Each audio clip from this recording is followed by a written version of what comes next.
qu'il est 15 heures pile, l'heure pour moi d'inaugurer cet après-midi de 2 heures que nous allons donc, comme convenu, consacrer à la question des dons d'organes, puisque aujourd'hui, c'est la journée nationale du don d'organes.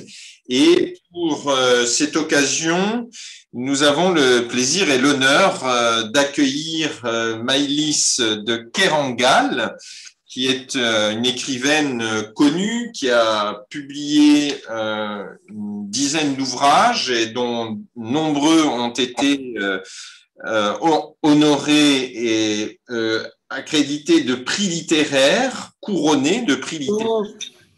Et donc, Maëlys de Kerangal, nous l'avons invitée naturellement aujourd'hui pour qu'elle nous parle de ce livre publié en 2013 qui est Réparer les vivants, où elle va peut-être nous expliquer la genèse de cet ouvrage. Et à partir de là, nous demanderons à Juliette Beau, qui est infirmière, coordinatrice hospitalière des prélèvements d'organes,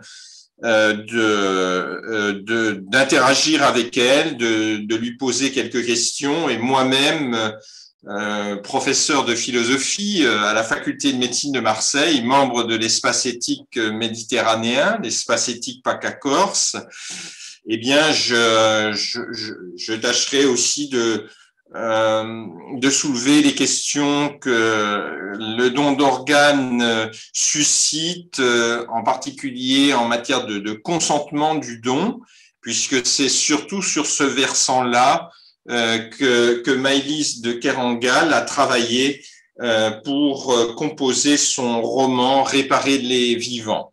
Voilà, je précise au passage que Maëlys de Kerangal, vous avez publié récemment un roman intitulé Canoë. Nous n'avons encore pas eu le loisir de nous y plonger, mais nous profiterons de l'été pour le faire. Concernant peut-être votre intérêt pour cette question et aussi le courage que vous avez eu de l'affronter, et peut-être pour la première fois dans la littérature, de dire les choses de façon réaliste, sans phare ni détour, et en rassemblant une multiplicité de données qui sont celles qui vous sont propres, les données de la littérature, le style, l'écriture, et en même temps un langage technique qui se mêle aussi à une bonne connaissance des aspects administratifs. Et donc, on aurait voulu savoir si, enfin, dans un premier temps, vous pouviez nous dire comment ce projet a pris corps dans votre itinéraire. Alors, ce projet, j'ai commencé à y travailler il y a exactement 9 ans, c'est-à-dire en juillet 2012. Et en fait, c'est un projet qui fait suite à un roman précédent qui s'appelait Naissance d'un pont et qui était le roman d'un chantier. Et auparavant, il y avait eu Corniche Kennedy, qui était un roman aussi qui mettait en scène un collectif. Ce que je veux dire par là, c'est que ce troisième roman, il appuyait quand même mon intérêt. Alors là, on n'est plus sur la bande, le groupe, on n'est plus non plus sur la masse de travailleurs d'un chantier, mais sur quelque chose qui confine à l'équipe, en fait, hein. Mais encore une fois, un collectif. C'est aussi un livre qui regarde le travail, le travail, la collaboration, le travail collaboratif, le fait que dans une transplantation, il y a tout un process qui met en jeu des opérations qui ne sont pas effectuées par une seule et même personne, mais au contraire, la transplantation construit en elle-même un collectif. Et elle le construit par un travail qui est aussi un mouvement, qui est aussi un processus.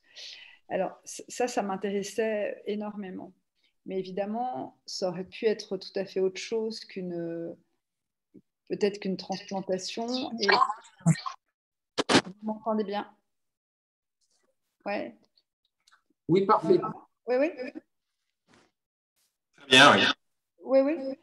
Mais, et en fait, ce qui a été décisif, oui, et la troisième chose, c'est que donc il y avait le travail, il y avait l'idée de m'intéresser à un groupe en action, et il y avait aussi la question du corps qui est très présente, qui était présente dans cette peinture de la jeunesse, donc Corniche Kennedy, dans ce roman de chantier qui regardait beaucoup les corps pris dans des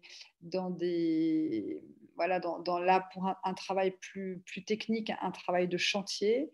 Et là, c'était la question du corps, mais à la fois dans le travail, donc le prisme du travail des soignants et voilà, de toutes les personnes qui concourent à la transplantation d'un organe. Mais ce qui m'intéressait, c'est aussi la question du corps humain.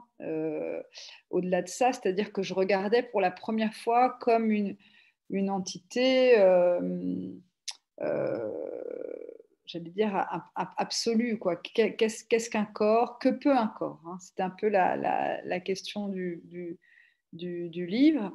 Et, euh, et donc, dans l'idée de travailler sur la transplantation d'un cœur, cette trajectoire donc d'un corps à l'autre, et le roman pouvant prendre en charge, enfin la narration prenant en charge cette trajectoire, ça me semblait être un motif qui résorbait un peu ce à quoi je m'intéressais, c'est-à-dire des groupes, le travail, la question du corps.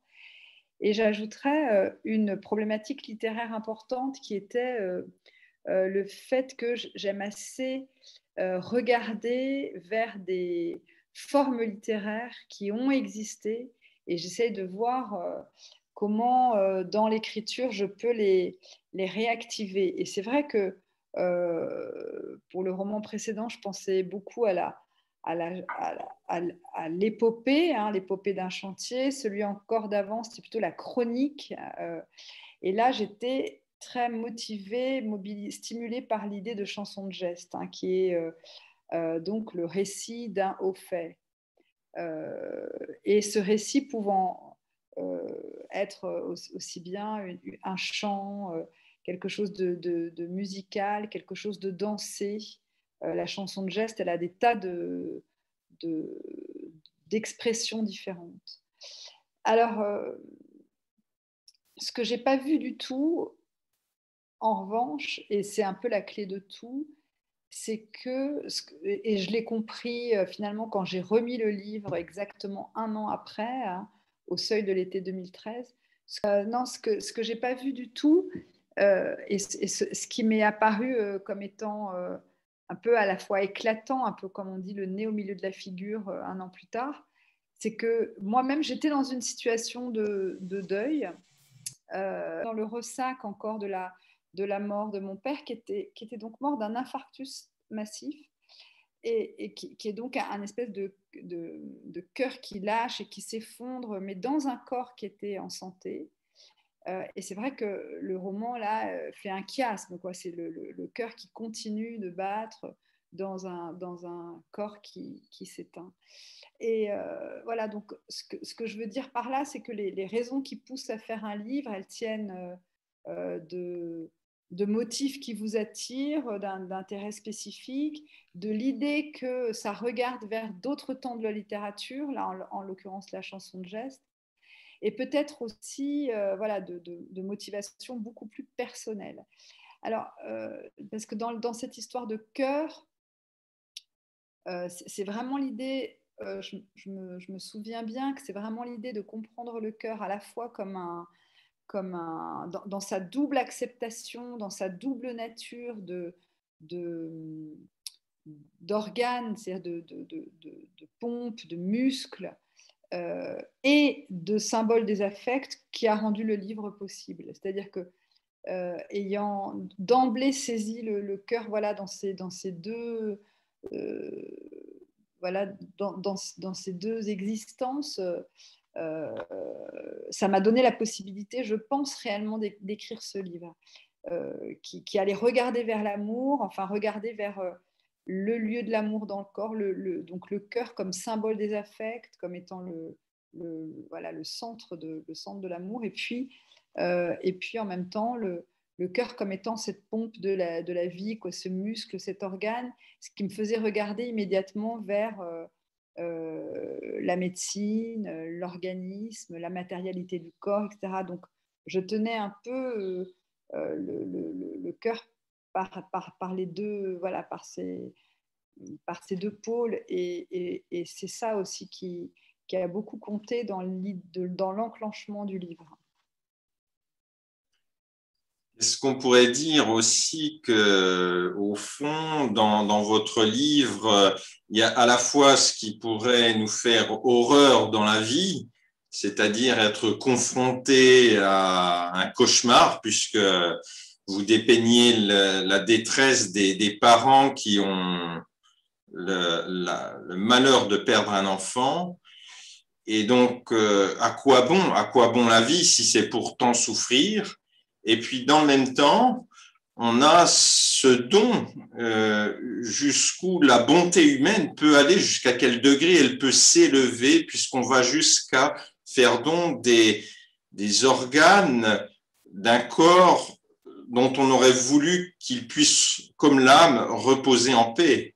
Et donc, on a à la fois le sentiment d'absurdité de la vie, et en même temps ce qui peut malgré tout faire sens dans l'aventure humaine.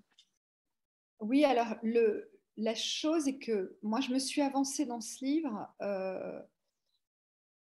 avec quand même pas mal de précautions, c'est-à-dire que je venais d'une...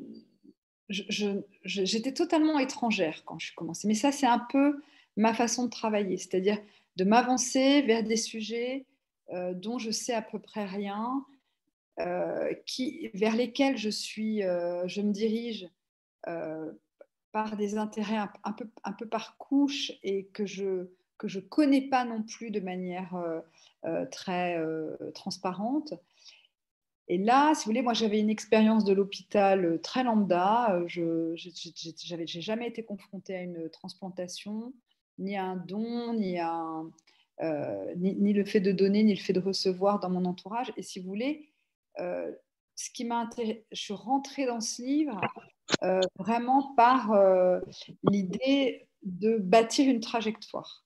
Cette trajectoire, ce serait vraiment celle d'un cœur qui irait donc du corps d'un jeune garçon au corps d'une femme plus âgée. Donc, cette migration d'un corps à l'autre, d'un cœur.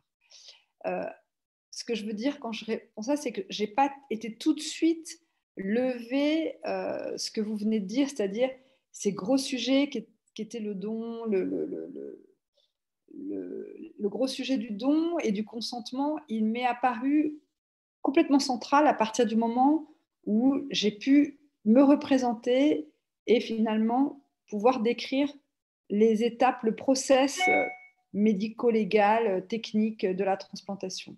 Et c'est vrai qu'au cœur de cette trajectoire, il y a un moment qui est comme une espèce de fenêtre, qui est aussi une fenêtre de langage, où le langage peut se déployer, qui est ce moment dans ce qu'on appelle la salle des familles dans l'hôpital, où le coordinateur, la coordinatrice va pouvoir prononcer aux parents cette phrase: nous sommes dans une situation où il serait possible d'envisager que votre proche puisse faire don de ses organes.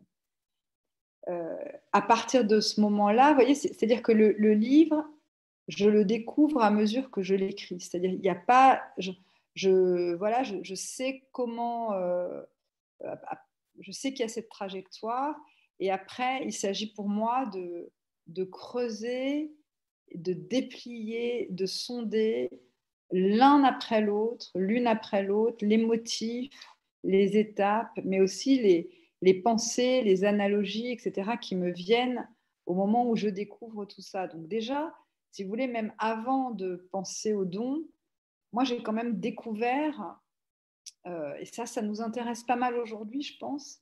J'ai découvert, tout simplement, ça peut sembler trivial, mais qu'il existe une définition de la mort, une définition légale de la mort, et que cette définition, elle a changé en 1959. Et ça, c'est un moment où je vacille un peu, parce que pour moi, la mort est un absolu, on est mort ou on n'est pas mort. À la limite, même l'idée d'une définition de la mort me semble assez saugrenue, et je me cale vraiment sur une espèce d'idée pré-1959 où le cœur cesse de battre et la personne est morte. Enfin, c'est à peu près le peu d'idées que j'ai de ce que c'est que la mort. Or, ce que je commence par découvrir, c'est qu'en 1959, il y a ce moment où l'on redéfinit la mort, et on la redéfinit pas comme ça parce qu'un jour, on a envie de penser les choses autrement. On la redéfinit parce que précisément, on est à un moment donné où les avancées techniques en matière de chirurgie et de transplantation sont importantes, et qu'on commence à penser à cette histoire de transplantation et donc de greffe d'organes. Mais pour cela, il faut bien trouver un certain statut, un statut philosophique justement, donner au corps un statut philosophique qui puisse permettre cet acte, qui est tout de même une façon d'aller, vous disiez tout à l'heure, ne pas laisser le corps en paix. Voilà. Donc, comment est-ce qu'on va penser cette histoire-là? Alors, l'histoire de cette définition, je la raconte dans le livre, elle vient de loin, elle vient des angstroms et des respirateurs artificiels, elle vient du fait qu'à un moment donné, deux hommes se sont venus dire, donc Pierre Mollaret et Maurice Goulon, sont venus dire à un congrès de neurologie, voilà, on a pu observer que quand les organes sont soutenus par des machines, donc notamment les respirateurs, etc., que le cœur continue de battre. Et si vous voulez, même quand les organes peuvent survivre à la mort cérébrale. Enfin, en tout cas, qu'il y a une espèce de scission à ce moment-là du corps humain. On n'est plus du tout dans l'idée que le cœur s'arrête et que c'est terminé. On déplace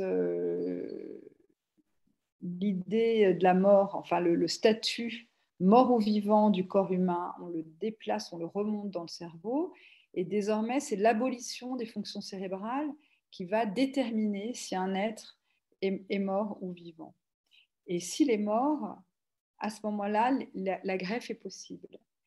Parce qu'on peut aussi construire une représentation du corps où ce qui fait qu'il est un être humain, ses fonctions cérébrales sont abolies, mais son corps et les fonctions vitales de son corps, c'est-à-dire le cœur, les poumons, les reins, le foie, etc., sont des organes qui peuvent être maintenus dans un état d'activité grâce à des machines.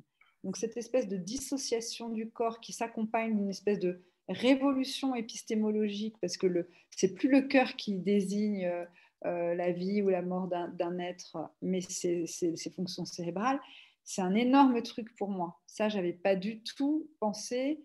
J'avais une idée assez vague de ce que c'était un coma.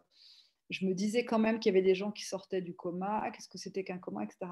Et là, j'apprends quand même que voilà, il y a un coma, que ce coma, il ne peut pas durer quand même des jours et des jours, puisque l'état hémodynamique d'un corps, enfin sa stabilité, se détériore très vite. Donc, quand il y a plus de, quand les fonctions cérébrales sont abolies. Donc, mais il y a une espèce de là, encore une fois, une espèce de fenêtre où l'on peut agir.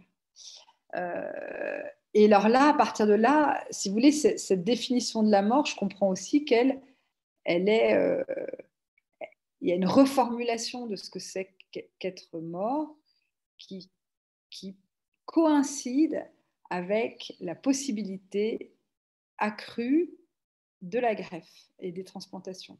Ça, c'est hyper important de comprendre que ça marche ensemble. Je ne dis pas du tout qu'on a instrumentalisé le truc de manière à pouvoir faire des greffes. Je dis juste qu'on n'aurait jamais pu procéder à des transplantations d'organes si on avait conservé une ancienne représentation du corps. Ça me semble être assez juste. Et alors après, donc cette histoire, elle commence forcément par la mort brutale d'un être, puisqu'en fait, il faut que les organes soient encore bons et non pas détériorés par une agonie. Ça peut pas. Donc voilà, et donc il y a une histoire qui se met en place avec un jeune homme qui d'emblée représente un peu la jeunesse, une espèce de grande vitalité. Il surfe, il est dans le plein exercice et la pleine expérience sensible du corps. Il est tout à fait présent aux éléments, dans une espèce voilà, de jouissance de la mer, de cette eau, de son propre mouvement, de son surf. Et il meurt, et au retour,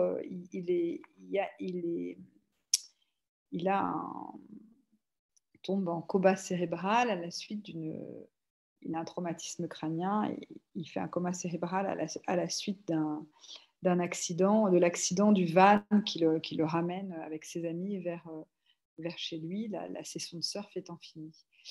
Bon, à partir de là, c'est vrai que ce qui m'a aidée, c'est de bien me représenter ce qui se passe en termes concrets. Et j'avais quand même l'ambition que ce roman, même s'il allait utiliser, comme vous le disiez, les ressources de la fiction, qui sont essentiellement donc les personnages, les situations, n'est pas évidemment un blanc-seing pour écrire n'importe quoi. Et j'avais extrêmement à cœur que le traçage littéraire, scriptural de la transplantation soit juste, à tel point qu'éventuellement, chacun pourrait savoir exactement ce que c'est que ce geste, ce que c'est que ce processus, quel geste il implique, à quelle loi l'ont conformé, hein, parce que sur le plan juridique, c'est une question qui reste tout le temps très complexe. C'est aussi pour moi une façon de regarder aussi la mort dans la société et comment elle est traitée et un peu ces angoisses très archaïques. Voilà, la question des annonces, le timing aussi de la manière dont on avance vers l'annonce de la mort cérébrale, ce que ça nécessite comme geste, donc un électroencéphalogramme à 30 minutes d'intervalle, enfin pardon, 2 électroencéphalogrammes à 30 minutes d'intervalle avec un tracé plat ou alors une angiographie cérébrale. Enfin, vous voyez, je suis très renseignée là-dessus. Et c'est vrai qu'une fois que cette mort cérébrale est prononcée, mais que ce garçon on détermine que ses organes sont intacts et qu'ils peuvent être maintenus en activité voilà, grâce aux machines, à ce moment-là, la question de la transplantation est posée aux parents. Et là, il y a réellement un temps de langage dont j'ai voulu comprendre absolument quel était le sens qu'il avait. C'est-à-dire,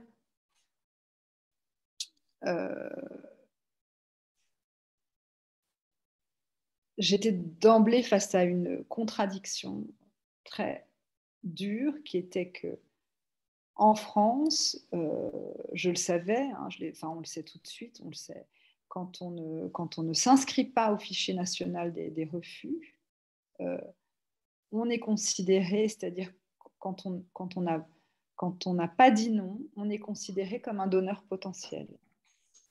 Et ça, c'est très, très important, parce qu'en fait, j'ai commencé par me demander, mais pourquoi il y a ce temps de langage, puisqu'au fond, on pourrait se servir sans avoir recours au consentement. Donc, en fait, là, on est dans une situation où, légalement, sur le strict plan légal, il n'est pas besoin, puisque ce jeune homme, Simon, n'a pas laissé de consigne, on pourrait tout à fait décider d'autorité, enfin le corps médical, l'État, l'institution, pourrait décider d'autorité de prélever ses organes. Or, en faisant aussi, c'est un livre qui m'a amené à enquêter un peu, enfin, aller rencontrer des praticiens, etc. J'ai compris qu'il y avait quand même toujours systématiquement ce temps de langage où l'on demandait une forme de consentement aux proches.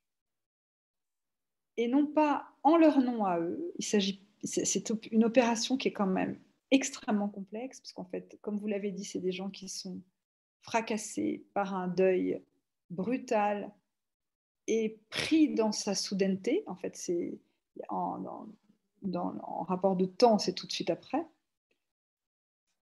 auquel on demande, alors même qu'ils sont donc dans cette espèce de chaos douloureux de l'annonce de la mort. En plus, là, c'est vraiment leur enfant.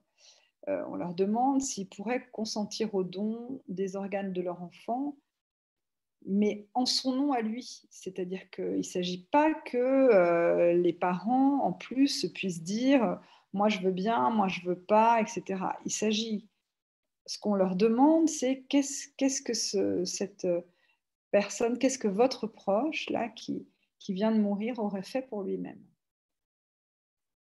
Il faut bien voir la complexité dans ce moment-là de se mettre en fait à la place d'un autre, qui, même s'il est votre proche, peut tout à fait être très différent de vous.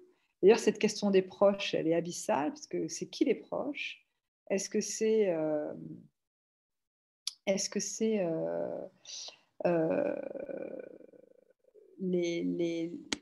famille? Est-ce que c'est les amis? Est-ce que c'est le petit ami que la famille ne connaît pas? Enfin, qui est proche, quoi? Déjà, c'est un truc, ça.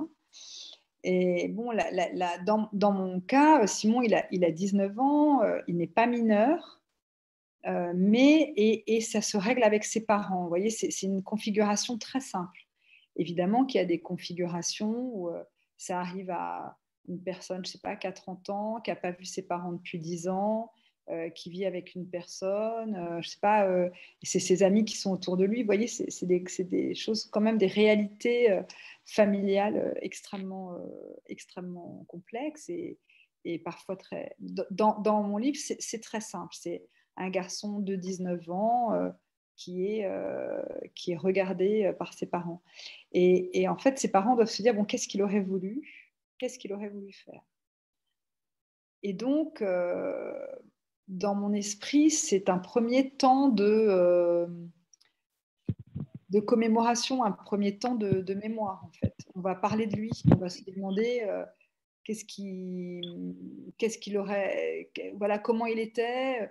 Et ça m'intriguait beaucoup de savoir comment les coordinateurs parvenaient à cheminer avec la famille dans ce temps fracassé vers un consentement possible.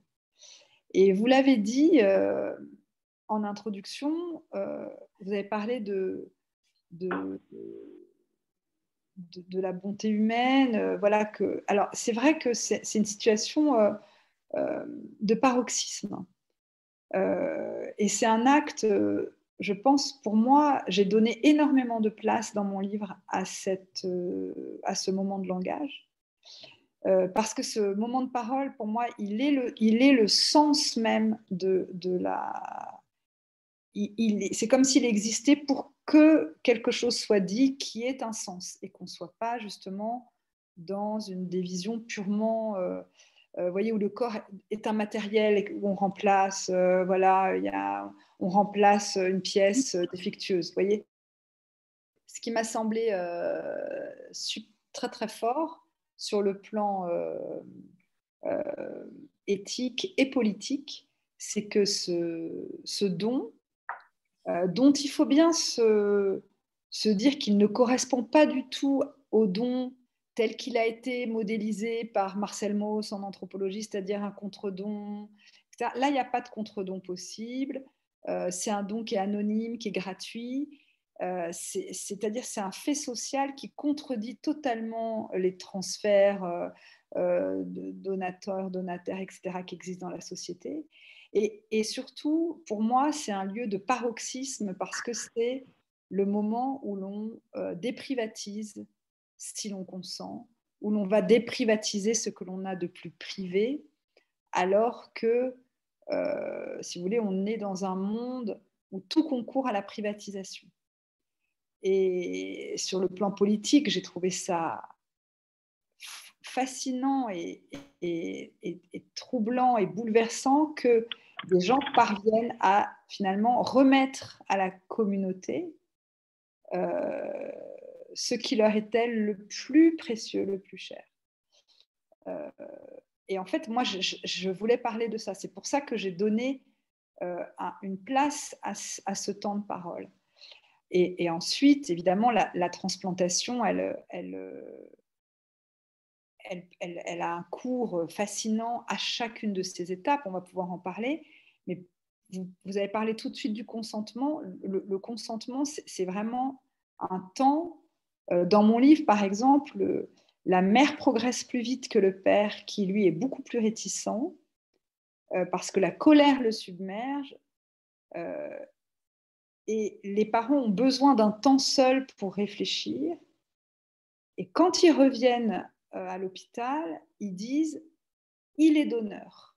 C'est-à-dire, ils ont pris le temps de penser à leur enfant et de se demander quelle personne il était. Et moi, j'avais entendu parler de questions qui m'avaient semblé complètement dingues, du genre est-ce qu'il aimait les voyages à l'étranger, est-ce qu'il parlait plusieurs langues, est-ce qu'il était égoïste, etc. C'est-à-dire qu'on chemine avec des questions très prosaïques et parfois qui semblent assez voilà, hyper pragmatiques.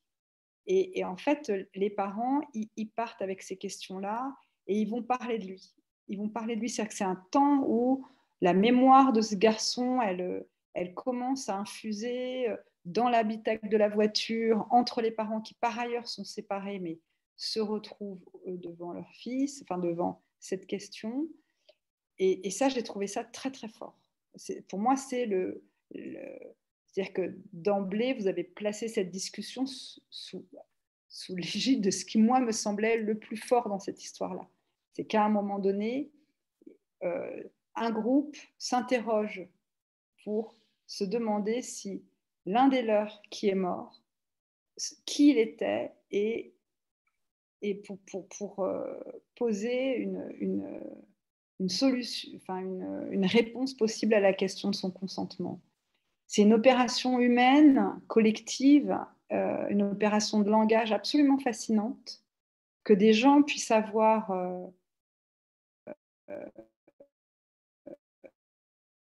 et aussi la droit de se demander sans eux-mêmes coloniser leur réponse par c'est horrible, je veux pas, ou alors mais oui, il faut le faire, c'est bien, etc. Mais lui, c'est lui qui nous a, c'est une personne qu'il était, me semble être un des lieux du contemporain les plus fascinants. Et encore aujourd'hui, presque 10 ans après l'écriture de ce livre. Oui, on voit en vous entendant le rôle, l'un des rôles de l'écrivain dans la société, c'est celui qui va aller trouver les mots pour dire l'horreur, parfois l'indicible. Et ce qui m'a frappé, parce que vous l'avez redit tout à l'heure, c'est que bien des décennies se sont écoulées depuis les premières tentatives à la fin des années 1950. Et pourtant, malgré ce que vous avez appelé la révolution épistémologique, cette nouvelle manière de concevoir la mort, mais même de se rapporter à son propre corps, malgré tout, on a le sentiment que ce sujet reste tabou et qu'on ne se familiarise pas ni avec cette nouvelle définition de la mort. Quand on parle de quelqu'un qui est décédé, on dira que son cœur s'est arrêté, qu'on continuera à en parler comme au bon vieux temps d'avant cette révolution. Peu de gens parlent du don d'organes, y compris chez les plus jeunes. Donc, qu'est-ce que vous en pensez finalement, est-ce qu'il y a quelque chose qui résistera toujours, quoi qu'on en fasse, puisque aujourd'hui on parle aussi dans le cadre d'une journée sur les dons d'organes. Est-ce que vraiment on peut évoluer sur ce sujet? Ah oui, moi je pense qu'on peut évoluer. Alors, moi, je n'ai pas du tout écrit ce livre dans le but que l'on parle du don d'organes. Enfin, j'avais absolument aucun geste militant, c'est pas du tout ça qui m'intéressait. C'était vraiment la littérature, voilà, ce moment d'écriture, etc. Mais c'est vrai que c'est un livre qui a eu un accueil très important. Il y a eu une adaptation au théâtre qui a été très importante aussi, qui a tourné pendant 3 ans. Il y a eu une autre adaptation au théâtre très importante, les deux étant très belles. Il y a eu une adaptation au cinéma.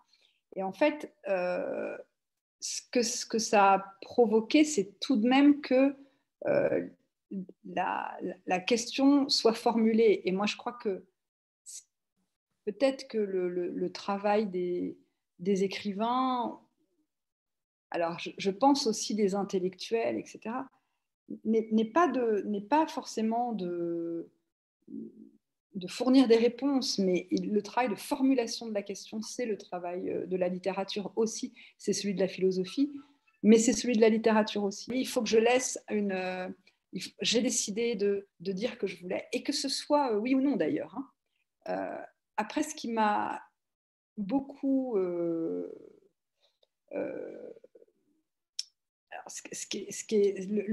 je crois aujourd'hui, alors je pense que autant que je puisse moi le voir, c'est pas forcément à moi de le dire, mais je crois que la force du livre, elle est réellement, elle existe parce qu'elle regarde, c'est un livre qui regarde la transplantation du côté du donneur. Et donc du côté de la mort, en fait. Et non pas du côté des receveurs. Parce que ça a été quand même un grand truc pour moi, c'était de toujours... Vous voyez, la transplantation, on aime qu'elle soit exaucée dans la société parce que c'est un moment d'excellence humaine, d'excellence technique, c'est ces êtres qui sont des médecins, des chirurgiens, des réalisateurs tellement extraordinaires, c'est les prouesses des hommes, etc. C'est les hauts faits héroïques.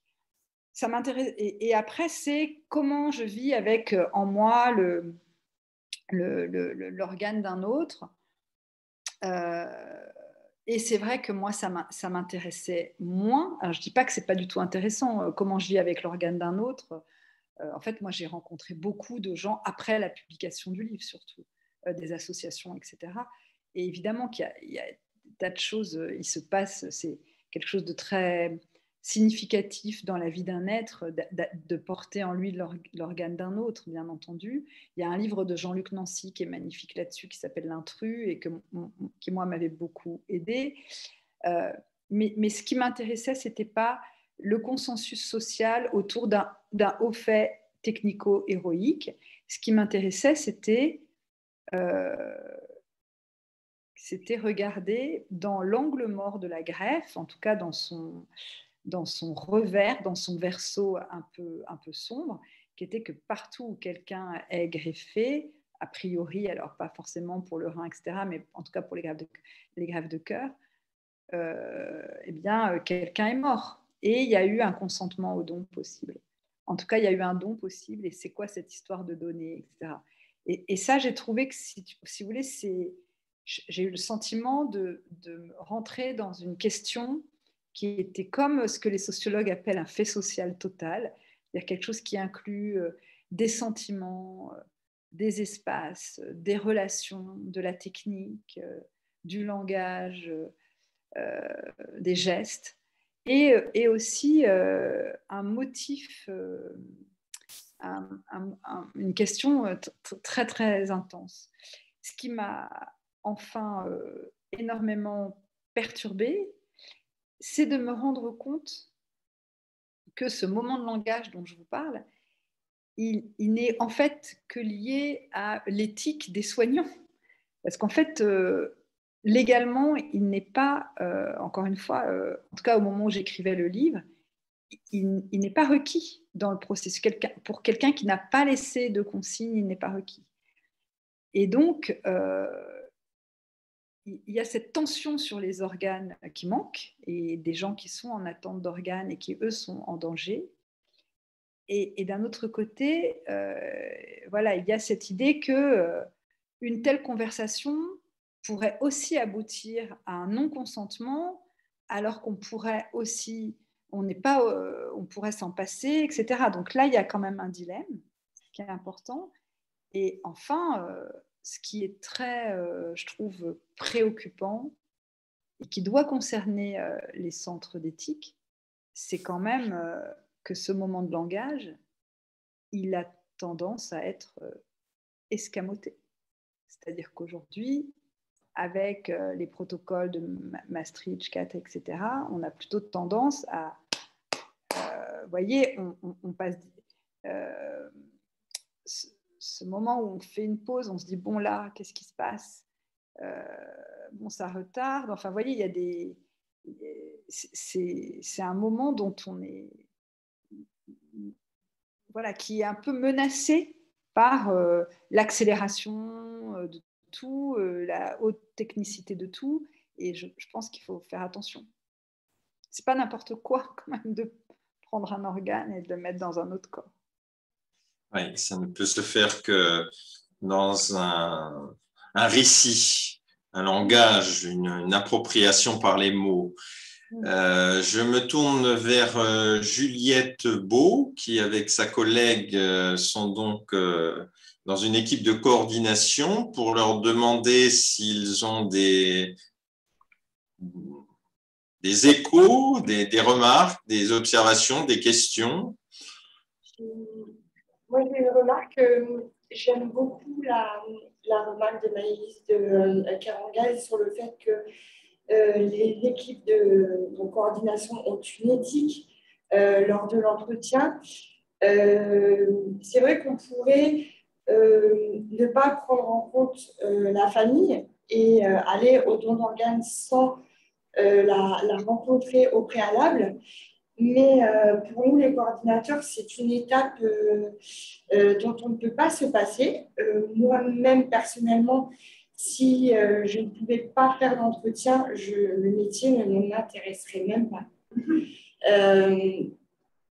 C'est vrai que du point de vue de la loi, c'est le consentement présumé, mais la loi aussi prend en compte n'importe quel type de refus oral pour sa famille. On peut très bien aussi une année être en faveur du don et 6 mois après ne plus vouloir. Et on a vraiment on est très attaché au rapport de témoignage de la famille. J'aurais plein de choses à dire aussi à ce sujet. Vous avez parlé des proches, c'est un peu une vision abstraite. On aime s'enquérir de la parole des proches. Alors après, ça peut être la famille, des amis. Moi, personnellement, dans ma petite expérience, on a eu un monsieur dont les fils étaient dans un autre pays. Ils ont pu venir lors du décès de leur papa, mais ils ne voyaient plus leur père depuis plusieurs années. Et on a repéré des personnes qui venaient visiter ce patient décédé et qui étaient des amis de son foyer. Et du coup, on a pu avoir 2 témoignages différents.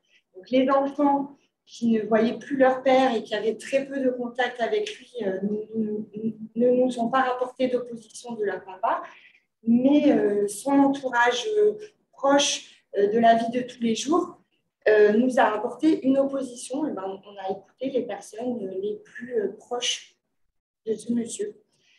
Je réponds à plusieurs choses peut-être en même temps, mais voilà, les 2 premières remarques que j'ai en tête, après je reviendrai. Et Audrey Chopin, peut-être? Vous avez aussi des... Ah, c'est vous, alors Juliette Beau, pardon. Moi, je voulais revenir sur ce temps de l'entretien dont Maëlys de Carangal a beaucoup parlé. Et c'est vrai que quand on se prépare à un entretien, on se prépare entre nous, on se prépare avec le réanimateur.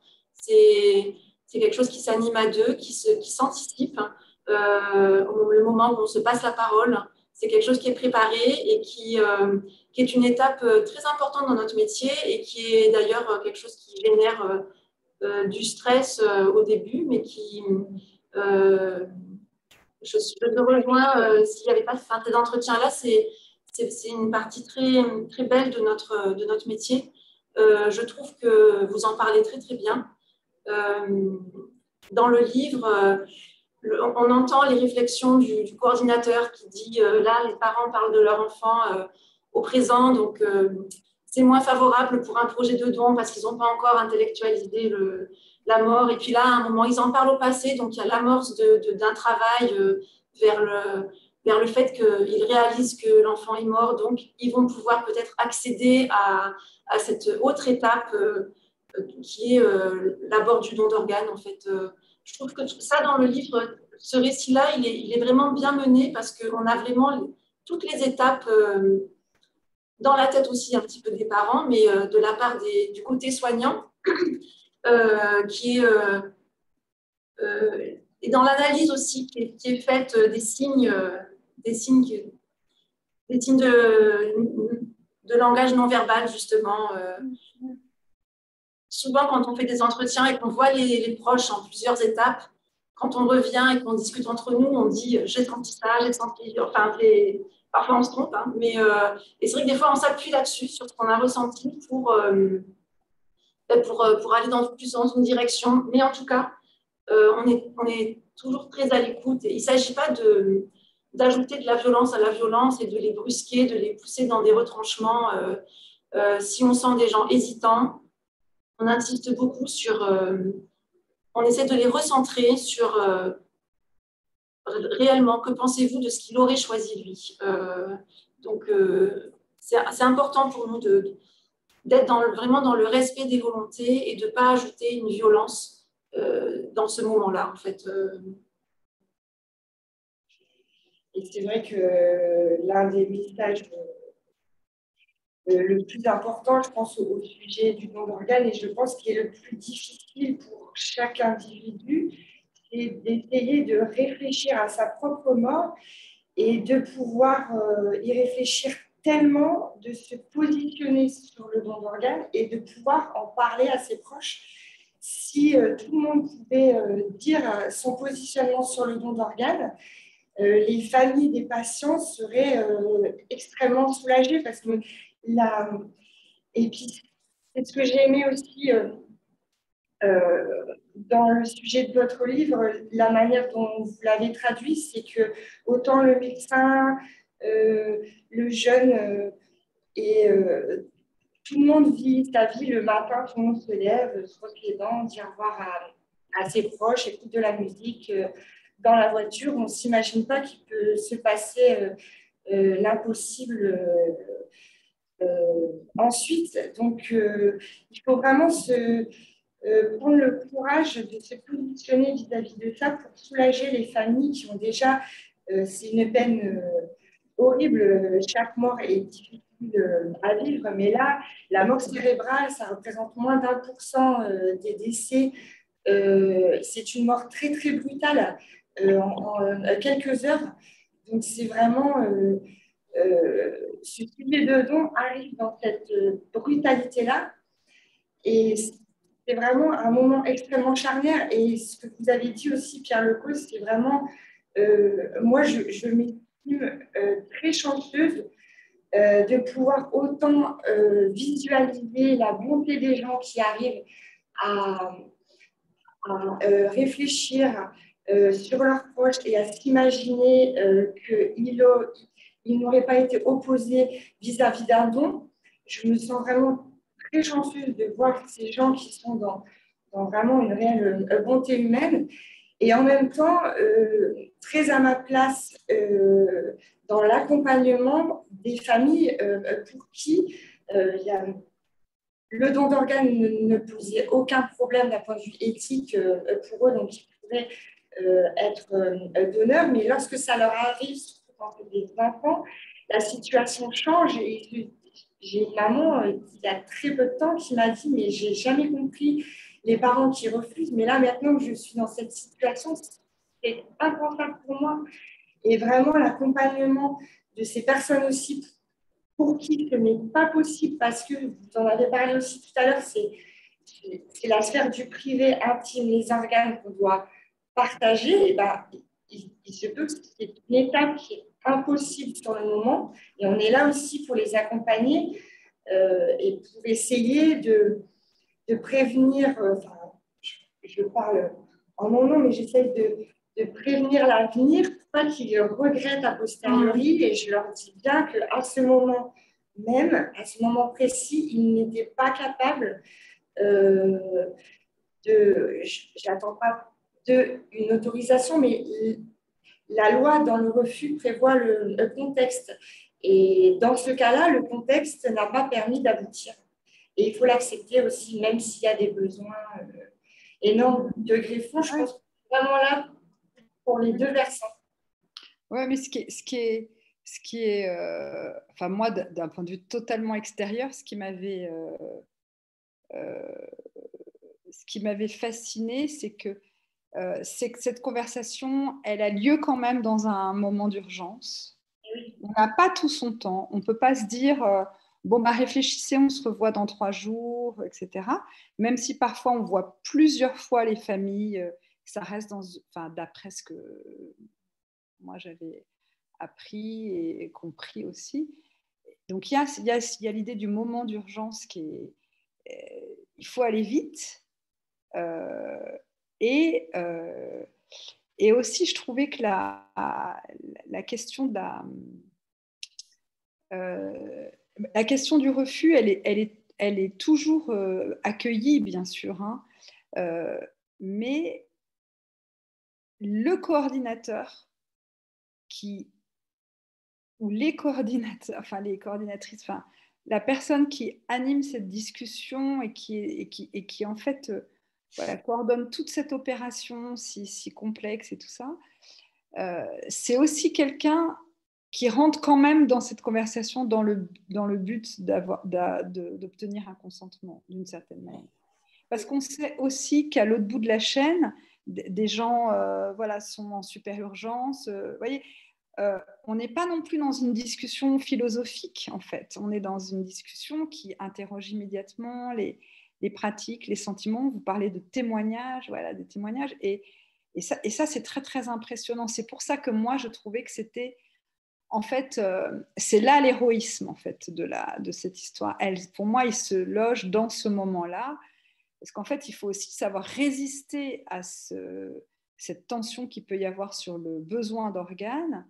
Il faut trouver une juste distance. En même temps, il faut accompagner des gens. Enfin, il faut quand même on chemine vers une décision. Voilà, je suis très impressionnée par ça, en fait.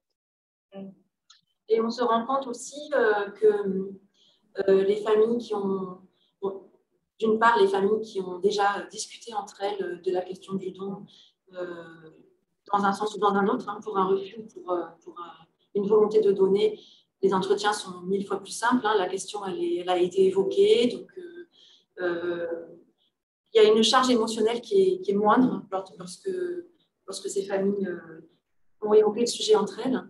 Et le deuxième point, c'est que quand c'est aussi entendu qu'on va vers un don d'organes, moi j'ai souvent ressenti que ça donnait un sens à la mort à ces familles-là, que ça les aidait dans le processus de deuil.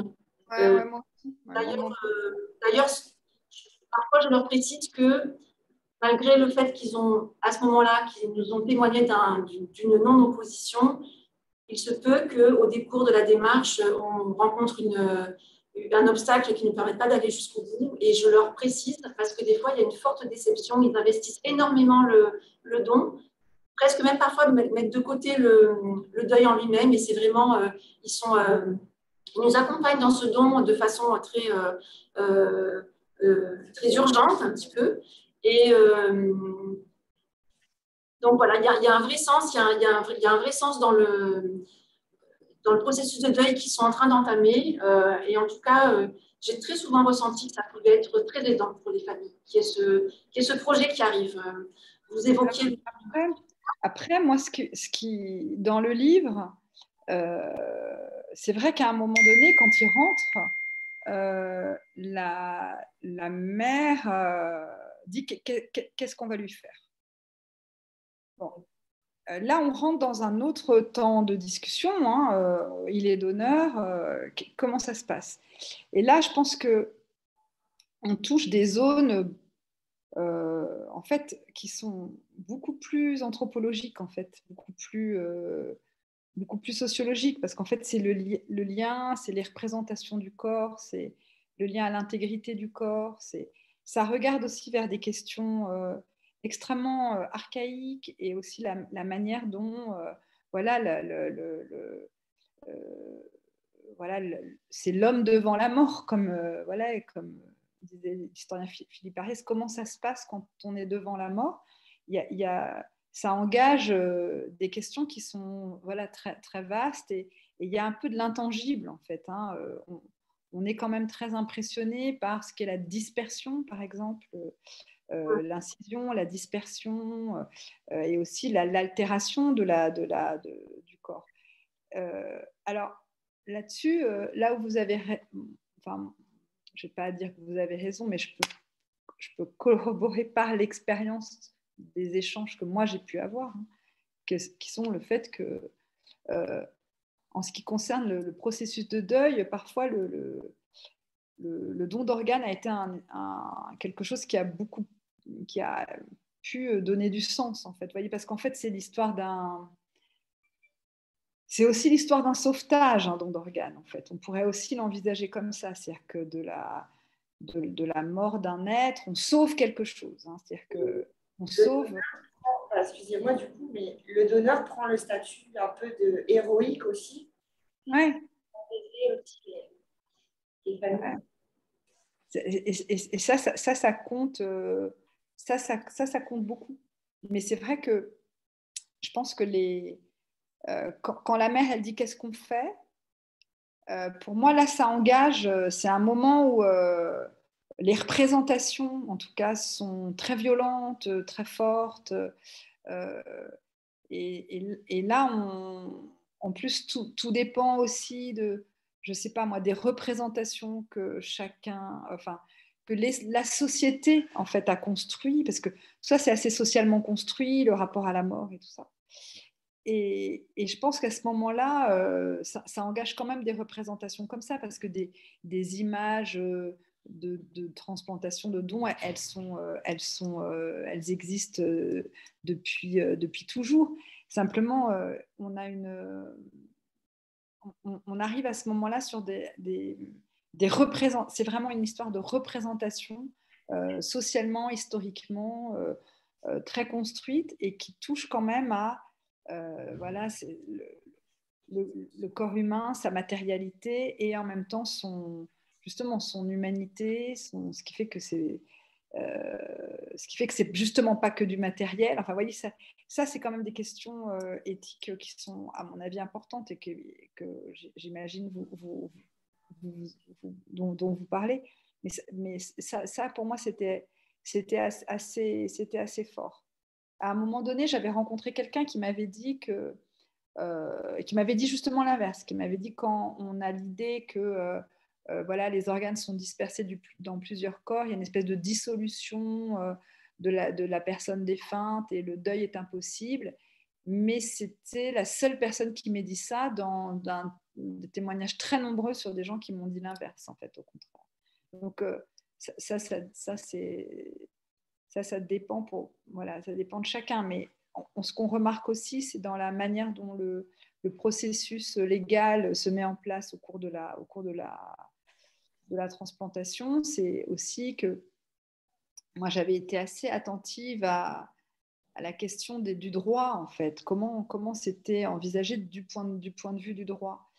Et on voit combien la législation prend toutes ces précautions, en fait. Hein. Il y a cette histoire que c'est jamais les mêmes qui prélèvent et qui réimplantent, c'est jamais les mêmes équipes, c'est parfois des hôpitaux ont le droit de prélever mais n'ont pas le droit de greffer. Enfin, certains centres prélèvent des organes mais ne les réimplantent. Vous voyez, il y a une séparation un peu des tâches, il y a une question de timing, comme pour être vraiment bien sûr que les gens que les êtres sont morts. Voyez, donc il y a aussi l'extrême angoisse d'être que la mort soit pas complètement actée, enfin, etc. On voit tout ça qui traîne partout et on voit aussi à ce moment-là combien il y a quelque chose qui est très irréductible et assez, je dirais, anthropologiquement construit, qui a un rapport au corps et à la mort et qui là voilà, c'est assez difficile de le démêler, quoi. J'ai eu ce sentiment-là quand même.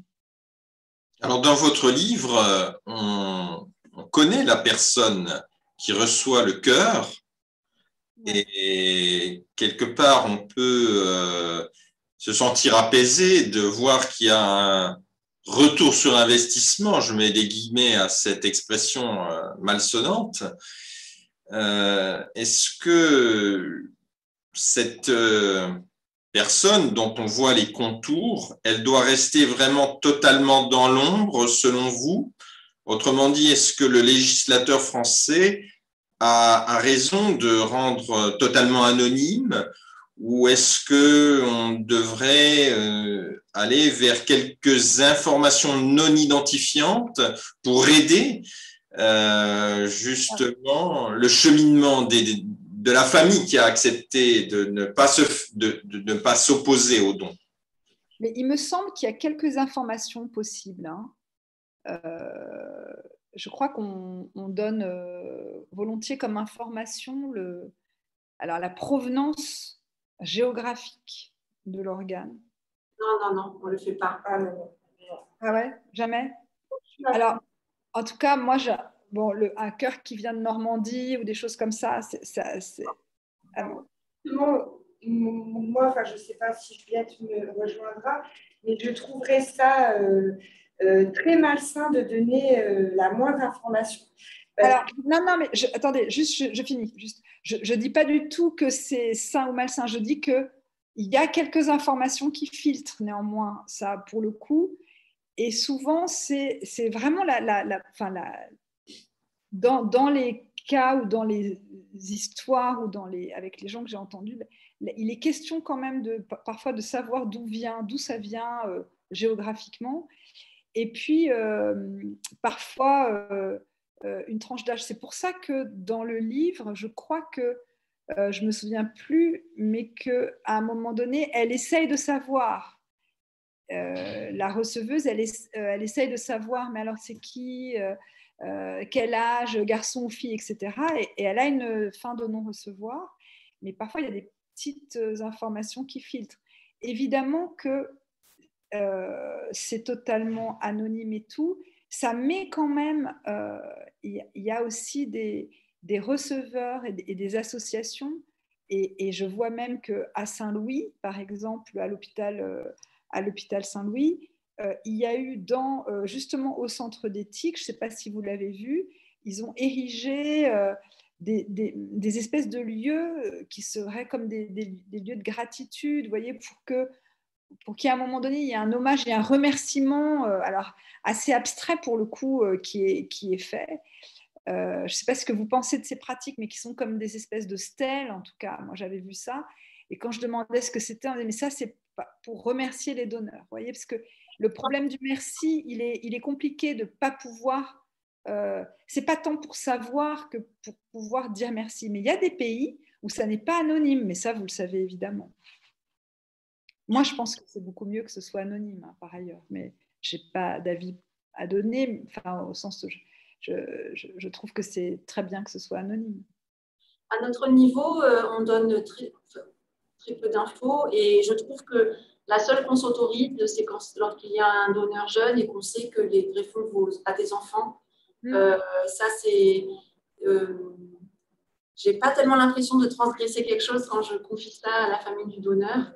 Et je pense que c'est encore plus un cadeau, en fait. Oui, d'accord. D'accueillir ça. Les lieux de mémoire dont vous parlez, ça existe dans beaucoup d'hôpitaux. Il y a des fois, c'est des arbres aussi, par exemple. Ouais. C'est une façon de dire merci, quoi. En fait, j'avais ce sentiment-là. C'est vrai qu'on remercie des anonymes, en fait, hein, des gens qui sont rendus, qu'on rend invisibles. Donc, c'est un peu difficile de leur rendre hommage de cette part, alors même qu'ils n'ont pas d'incarnation. Moi, je trouve ça bien, les lieux de mémoire. Et je voulais donc savoir, vous trouvez, pour vous, l'anonymat est absolument essentiel. C'est ça que vous étiez en train de dire, en fait. Hein. Oui, parce qu'on sent des fois, avec certaines familles, au moment donc, du deuil, mais après le don d'organes, on les a encore quelques fois au téléphone, que il y aurait une envie d'avoir cette information et que ça devienne plutôt, bon après, c'est moi qui ressens ça, mais que ça pourrait devenir pathologique comme une quête donc, du proche perdu, alors que le principe même du don, c'est le partage inconditionnel. Et je trouve ça naturel d'avoir envie de savoir, mais je trouve ça protecteur des deux côtés de garder cet anonymat. Et d'ailleurs, même les, les receveurs ont le droit de donner des lettres qui passent par l'agence de biomédecine. Et elles passent par l'agence de biomédecine qui nous les renvoie pour une question de filtrage d'informations et que autant des deux côtés, il faut qu'il n'y ait aucun indice où on pourrait deviner le lieu, l'âge, même s'ils ont des enfants. Enfin, non, mais le lieu, vous voyez, moi je parlais vraiment de région. Hein. Je me souviens d'un truc, c'était vraiment un truc très vaste. Et sinon, je voulais savoir, justement, parce que il y a des pays justement où c'est autorisé de donner l'identité. Je crois au Canada, non, je me trompe. Pardon? Aux États-Unis, il me semble que c'est possible. Et pour revenir à cette histoire d'anonymat du donneur, je crois que les receveurs, les patients greffés, ils construisent un petit peu un fantasme idéal de leur donneur. Alors, idéalement, c'est celui de votre roman, en fait. Hein. C'est un jeune homme en pleine santé qui a 20 ans. Et tous les donneurs ne sont pas comme ça, en fait. Il y a des gens âgés, il y a des gens qui ont été malades, qui sont alcoolo-tabagiques, par exemple, qui sont... des fois, les familles nous disent, bon, c'est bien sûr que ce n'est pas la majorité, mais des fois, elles nous disent, oui, il donne ses organes, d'ailleurs, c'est la seule chose de bien qu'il aura fait dans sa vie. Parfois, on entend ce genre de témoignage, donc c'est rare et c'est toujours très étonnant à accueillir, et après coup, on en rit, mais bon. Et donc, je pense qu'il y a aussi un fantasme qui est construit autour du donneur idéal, et que peut-être, quelque part, c'est bien de laisser cette idée-là oui.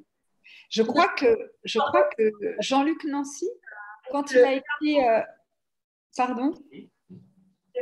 Parce que aussi, je pense que dans la tête du receveur, il faut se réapproprier l'organe. Donc, d'avoir quelconque information, ça peut être préjudiciable parce que je pense que c'est très difficile aussi. On peut comprendre que ce soit difficile d'accepter aussi un organe, malgré qu'il peut être entre la vie et la mort. Et je voulais vous demander, je vous pose aussi des questions du coup. Je sais pas, vous avez raison.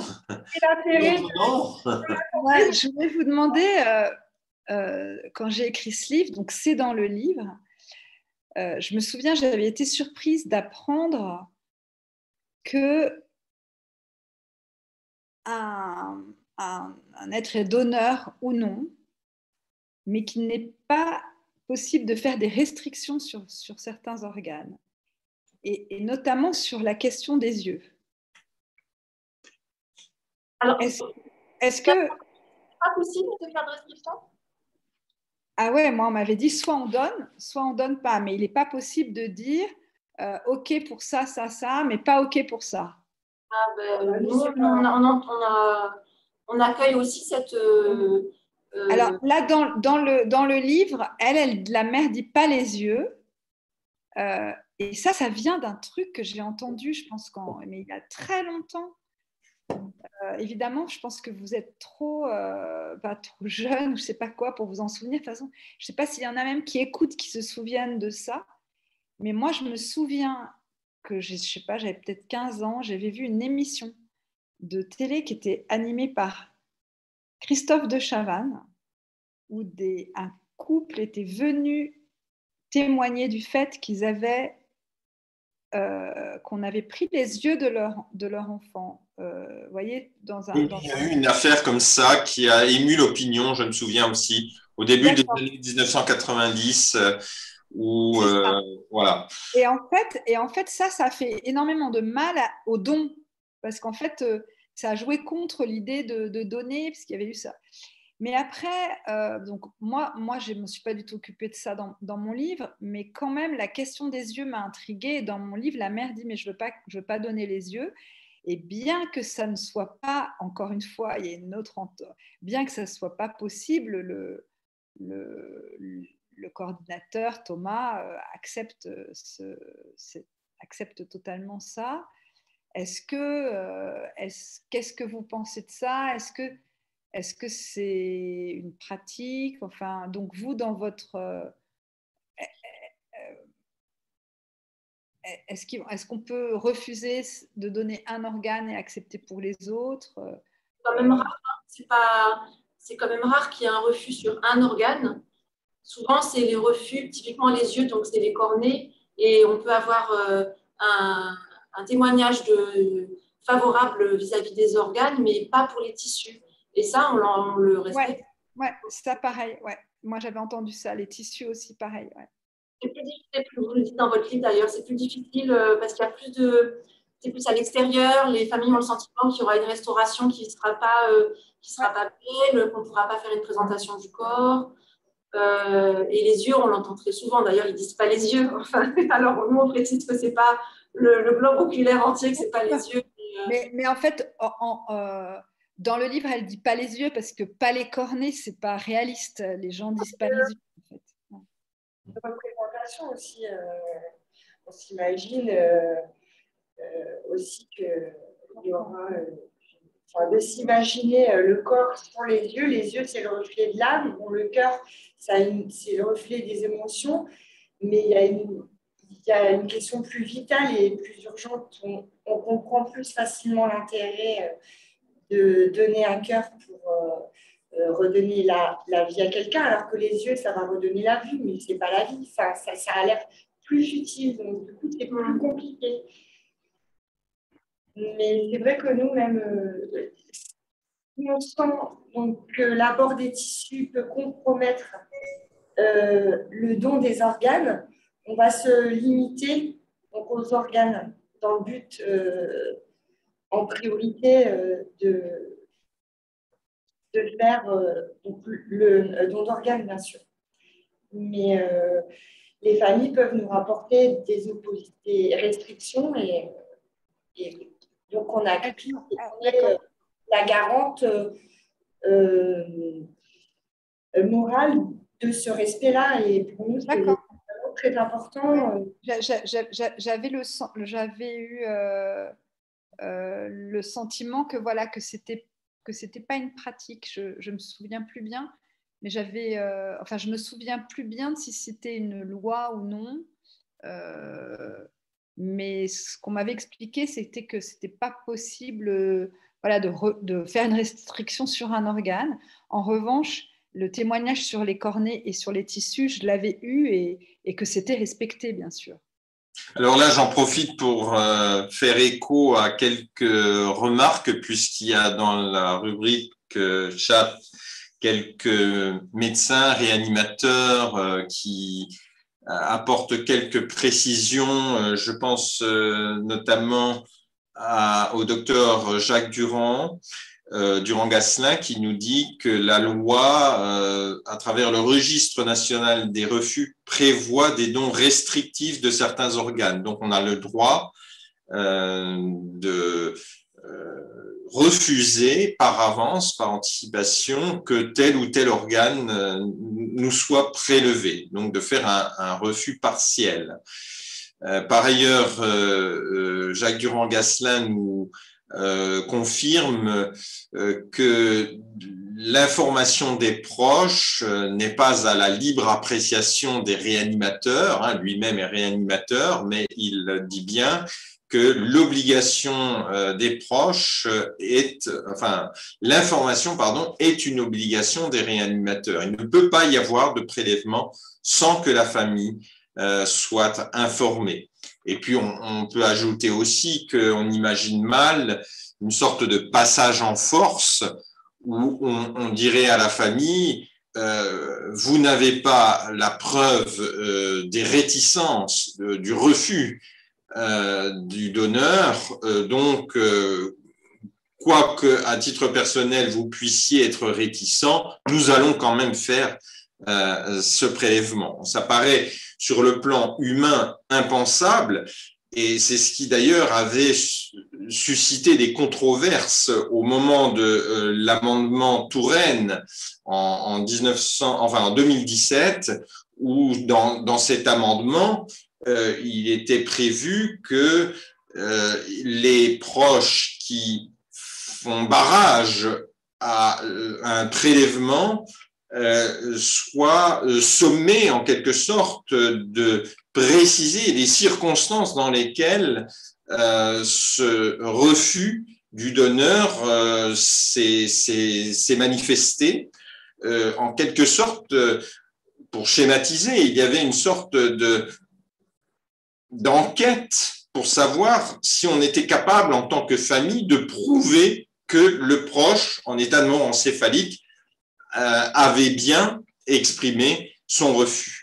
Et là, je prends à témoin d'autres praticiens, d'autres transplanteurs que je vois apparaître sur l'écran, comme le professeur Cola-Volpe, mais qui ont défendu à cette occasion, à l'occasion de la discussion de l'amendement Touraine, l'idée d'une pleine adhésion des proches et surtout ne pas faire de productivisme, de volontarisme, car le volontarisme serait plutôt contre-productif, puisque, comme vous l'avez rappelé, Madame de Kerangal, à propos de cette affaire qui avait ému l'opinion publique, quand on veut trop en faire, quand on veut trop prendre, on fragilise cet équilibre qui, par essence, est instable. Il y a des interlocuteurs, il y a toute une équipe, il y a la famille, il y a le donneur, il y a les équipes de transplanteurs, l'équipe de coordination du prélèvement, et chacun doit jouer sa partition sans en faire un peu trop. Si chacun se respecte, on a une situation d'équilibre, et il me semble qu'en France, en tout cas, on a réussi à pérenniser cette tradition d'équilibre, de sorte que cet événement malheureux de ces proches qui n'avaient pas voulu donner les yeux et sur lesquels on avait fait ce prélèvement, eh bien cette histoire est maintenant ancienne, et j'ai le sentiment qu'à présent, ce sont des choses qui ne se feraient plus. Alors, nous dit aussi France Adot 83, les yeux sont le reflet de l'âme. C'est ce qui explique le refus des familles, mais on ne prélève pas le regard en enlevant les cornets. Et on voit ici comment c'est tout à fait fascinant de voir le chassé-croisé permanent entre le corps mécanisé, le corps comme, je dirais, rassemblement de pièces détachées, et puis d'un autre côté qui est toujours là, qui revient en permanence sur la scène, ce corps tel qu'on le vit, le corps tel qu'on le raconte, comme étant,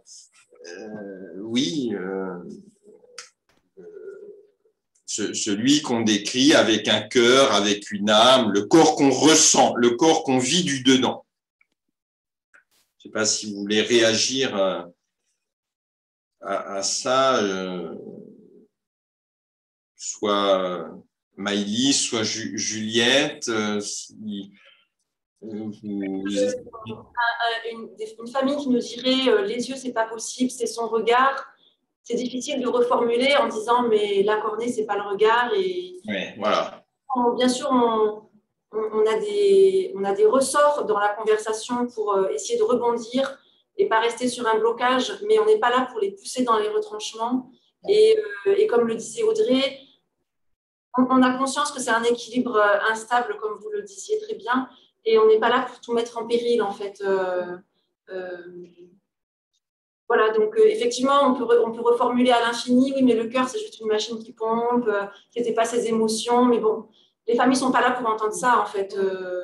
C'est pas ça, c'est pas précisément les pièces détachées qu'elles sont en train à qui elles sont en train de dire au revoir. C'est un être qu'elles ont aimé, qui les a aimés, donc c'est difficile de mettre en avant. Bien sûr, ça arrive dans la conversation, hein, on dit la phrase, ça va sauver des vies, il va sauver des personnes, on le dit. Et des fois, on rentre un peu dans le détail sur quels organes sont possibles à être prélevés puis greffés. Mais moi, en tout cas, je veille à ce que ce ne soit pas une discussion voilà, de pièces détachées, justement. C'est vraiment prosaïque de le dire comme ça, mais on a en face de nous des gens qui sont en grande souffrance, qui sont capables d'entendre certaines choses, mais avec beaucoup de respect. Puis aussi, je pense que d'avoir une attitude un peu rassurante sur le respect du corps et des volontés quand même de la famille, ça permet quand même d'instaurer une relation de confiance qui peut aussi faire basculer certaines situations. Certaines situations qui pourraient sembler figées donc dès le départ. De ne pas donner cette impression lors de l'entretien de faire une récupération d'organes et que c'est vraiment une obligation et qu'on est là comme des vautours. Je pense que c'est vraiment ce qui se joue lors de l'entretien, c'est d'instaurer un climat de confiance. Oui, on ne peut jamais passer du corps symbolique investi subjectivement au corps mécanique en disant allez, maintenant on est rentré dans la scène du corps mécanique, oublions le corps symbolique, malgré tout il est toujours là comme je dirais comme un spectre, il revient, il faut le respecter, il faut respecter la perception du corps par les proches. Alors, à ce moment-là, le langage peut quand même intervenir. Par exemple, je repense à cette histoire qui m'intéresse pas mal, l'histoire de cornée et les yeux, par exemple. Hein. Et regard. Vous voyez, c'est déjà 3 choses différentes. Cornée, yeux, regard. Et je me souviens du professeur, je crois que c'est le professeur Lantieri, j'avais lu sur les greffes de la face, quelqu'un l'avait interrogé sur la greffe du visage et il avait répondu « Je ne peux pas, un visage, je ne sais pas ce que c'est, je ne peux pas vous parler d'un visage. En revanche, je peux vous dire, je peux parler d'une greffe de la face. » Et le massif facial et le visage étant, vous voyez, on est déjà dans 2 champs de langage et 2 champs de sensibilité, 2 champs de représentation surtout. Je pense que c'est peut-être, voilà, on peut peut-être mobiliser ces outils pour éviter justement d'être dans une description à la fois très matérialiste du corps, mais aussi d'éviter de surinvestir le corps par enfin, les parties du corps et voilà, par de la subjectivité. Enfin, je me dis que ça aide quand même pas mal de travailler le langage, en fait. Alors dans votre livre, pour y revenir, vous rentrez vraiment dans la mécanique, hein, dans ce que c'est que vraiment une opération. Et je me disais, est-ce que dans la vraie vie, mais je vous pose la question à vous, mais aussi aux coordinatrices, est-ce qu'on ne doit pas mettre un voile de pudeur sur ce qui va se passer après, jusqu'où on peut rentrer dans l'explication minutieuse, détaillée de tout ce qu'on va faire au corps? Est-ce que ce n'est pas quelque chose d'un peu trop violent pour la famille? J'aurais voulu votre impression aux uns et aux autres. Alors, moi, évidemment, mon geste n'ayant pas été du tout d'écrire quelque chose qui, de manière à favoriser oui, vous l'avez dit. Ou même à sensibiliser les gens sur le don, ce n'était pas du tout une question que je me posais. Et moi, en revanche, je voulais absolument raconter. En fait. Ça a été mon geste de raconter tout ce qu'il y a. Alors, il y a des moments, c'est violent, mais parce que, alors, c'est surtout que il y a une opération qui est celle du prélèvement qui est décrite. Ça, c'est une opération, j'allais dire, c'est la sale opération, quoi. C'est celle où on ouvre le corps, on prend, on clampe, etc. Et là, je trouvais que c'était très fort, en tout cas dans mon geste, de dire ce qui se passait dans un temps où en plus il y avait également de la ritualisation. C'est-à-dire que même dans des opérations de prélèvement, en tout cas les personnes avec qui j'ai échangé à ce moment-là, dans cette opération de prélèvement, et notamment des prélèvements multi-organes, donc où les praticiens se succèdent, etc., qui sont très violentes sur le plan des représentations. Même dans ces moments-là, il y a de la ritualisation. Alors dans le texte, c'est qu'on met des écouteurs dans les oreilles du jeune garçon et on lui fait entendre, parce qu'il y a tout un truc dans ce livre autour du motif de la vague, qui est le motif aussi, un motif littéraire, mais aussi un motif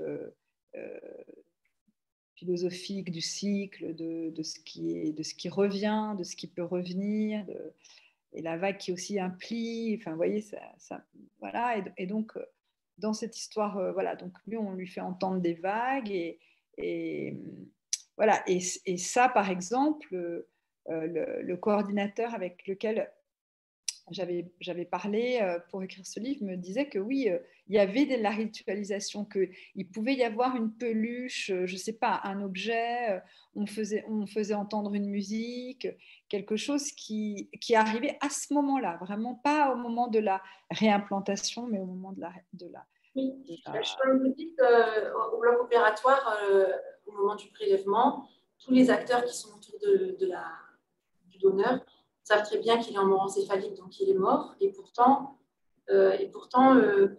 permettre ce moment-là où on met de la musique, où on fait un geste, au moment du clampage aortique, c'est-à-dire l'arrêt symbolique du cœur, on ne va pas dire à une famille, enfin, vous avez quand même bien compris qu'il est mort il y a 4 heures en arrière et qu'il n'entend plus rien là, avec la musique. C'est des moments importants et je pense que ça met beaucoup d'humanité dans ce moment-là du prélèvement qui est très technique, qui est très effectivement rythmé, où on peut perdre les organes selon ce qui se passe, et donc qui est cette dimension très symbolique. Je trouve qu'elle est forte, en fait, elle met beaucoup d'humanité dans ce moment qui peut être vécu comme chacun va chercher son organe et puis repart avec son bras, personne ne se connaît, enfin, soit ne pas se connaître et repartir aux 4 coins de la France. Et il y a ce moment-là où on se regroupe autour de cette personne et qui voulait, ça n'arrive pas à chaque fois, hein, mais je trouve important vraiment de le respecter. Ouais. Dans le livre, c'est exactement ça que j'ai écrit. C'est vraiment le moment du clampage aortique et qu'on demande que tout le monde s'arrête un temps et lui écoute la musique. Et c'est exactement parce que je souhaitais, enfin d'abord ça existe, mais aussi je trouve ça se pratique. Donc je voulais attester de cette pratique, mais aussi montrer qu'il y a toujours une dualité à chaque moment de cette transplantation, et y compris dans le bloc pour la première opération qui est celle du prélèvement, à ces gestes très techniques où on peut lutter pour quelques centimètres sur une veine, etc. Nanana. En même temps, il y a ça, mais il n'y a pas que ça. Il y a un moment où c'est comme une minute de silence, quoi.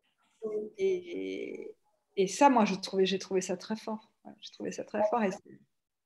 Moi, je trouve que c'est important aussi de pouvoir permettre aux familles d'apporter un objet ou de la musique, parce que c'est aussi, moi personnellement, je parle beaucoup de moi, mais la manière dont j'aborde les choses, donc avec les familles, c'est aussi pour les familles qui...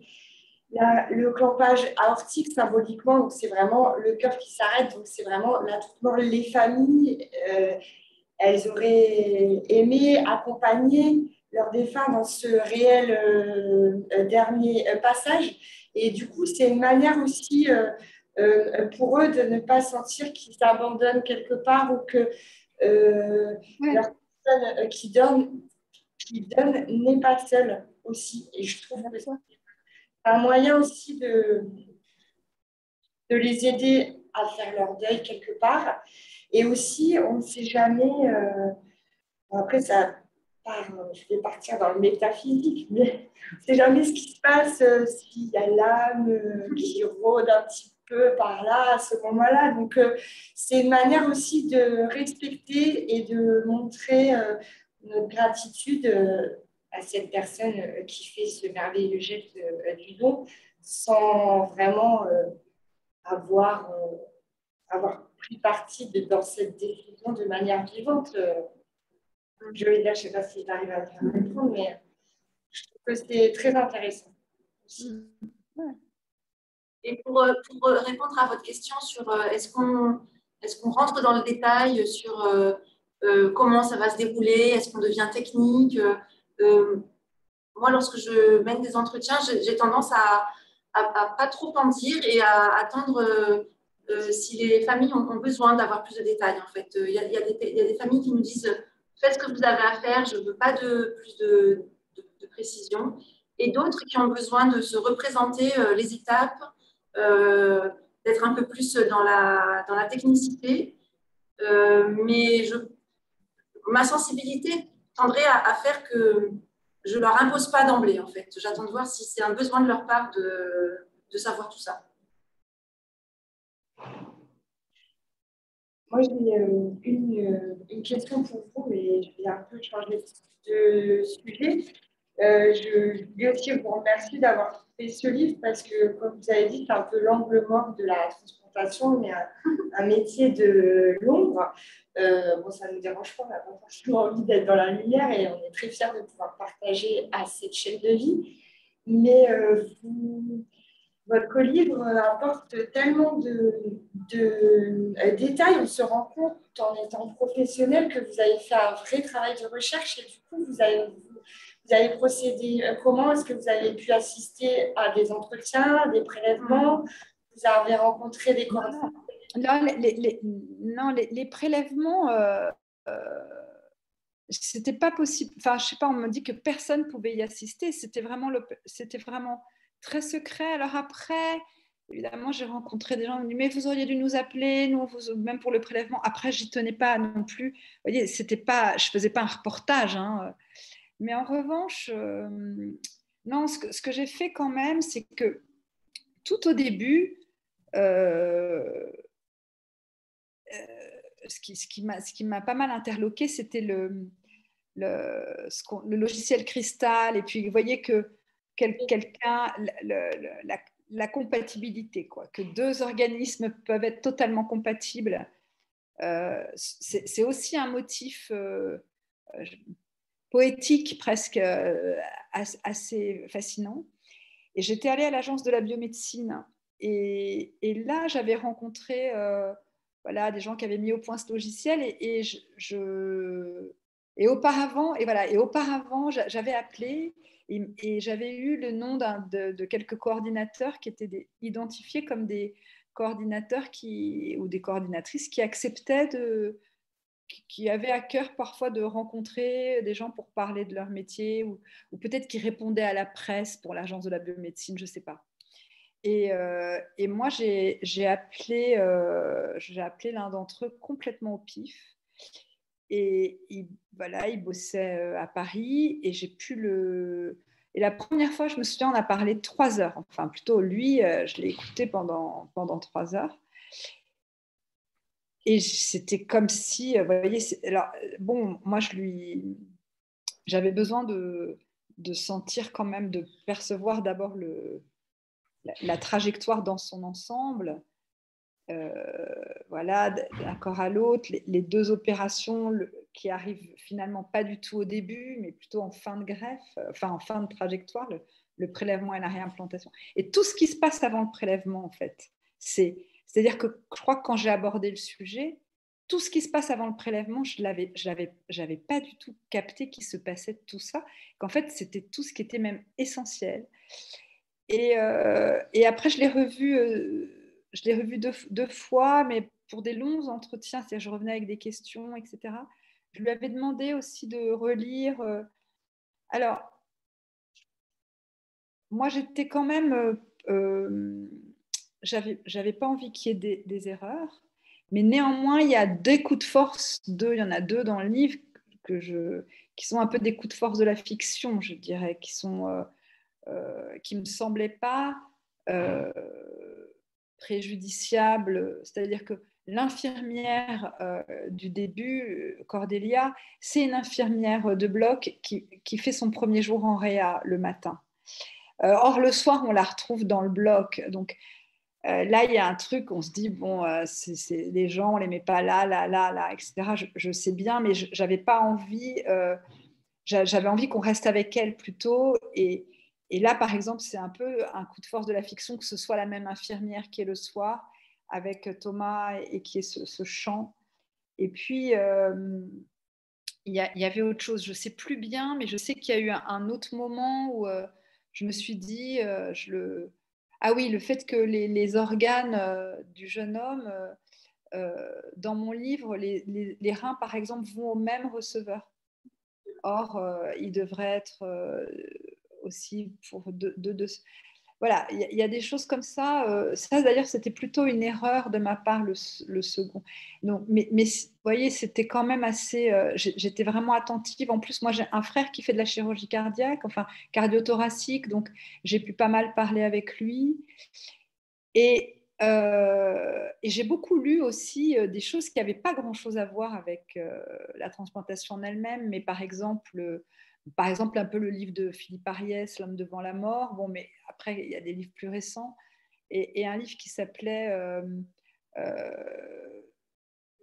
un livre sur le cœur et la manière qui s'appelle La civilisation du cœur, qui raconte quand même qu'il y a des sépultures multiples qui se mettent en place à la fin du Moyen-Âge et quasiment à la fin au début du XVIIIe siècle. C'est-à-dire que dans les hautes familles, enfin dans la famille de la haute aristocratie, etc., on fait des sépultures séparées, le squelette quelque part à Saint-Denis pour les princes, mais le cœur dans telle abbaye, les viscères encore ailleurs.